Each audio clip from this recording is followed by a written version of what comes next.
told you about simple interest, where the interest is simply being calculated on the principal amount every period and the growth of money is linear. However, most applications of loan that you will see out there would be related to what is called compound interest.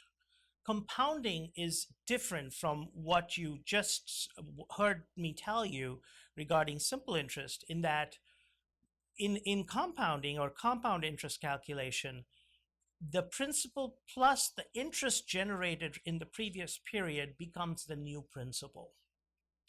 So think about that for a second. So you take out a loan, and at the end of the first period, let's for simplicity say that it's the end of the year. After 1 year, there's going to be interest generated on that principal amount. So for period 2, the starting point is the principal plus the interest generated on that loan amount after the end of the first period is collectively going to become the new principal for the second period. When you consider it that way, you can see right away that the growth of money is going to be nonlinear. In fact, it's going to gradually accelerate and have an exponential growth property, which you see in that graph on the side. So unlike a linear growth, which simple interest is, compounding makes the money grow non-linearly. And that is typically what you see out there when you talk about loans. The money it's compounded every period. But we'll talk more about compounding frequency and all that and how it accelerates money growth over time. But for some fixing ideas, the formula for taking a sum of money, a single sum of money, as I'd like to call it, because I'll be telling you about annuities later.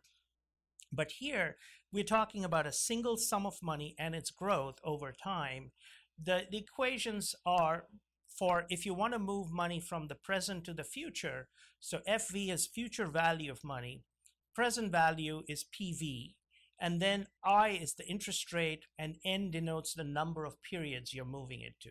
So by the first equation, then the equation tells us that the future value of money at any given point, when you move it N periods in the future, at a growth rate of I being the interest rate per period, will be governed by this equation. Future value equals present value, which is value now, times 1 plus I raised to the power N. Okay. Similarly, if you have money in the future that you wish to compute the value at the present point in time, so you want to calculate the present value where you know the future value, what it becomes. So if you're given that amount, which is the FV, then FV divided by 1 plus I raised to the power N gives you the present value, its value currently. So that's the discounting. So in the first case, you're compounding, moving money from the present to the future. In the second case, you're discounting money from the future back to the present. It's essentially the same equation. If you notice carefully, you'll see that it's the same equation. It's just some of this, I've just rearranged the terms here to isolate what it is we are trying to do, but it's the same equation. The governing equation is the same in both cases.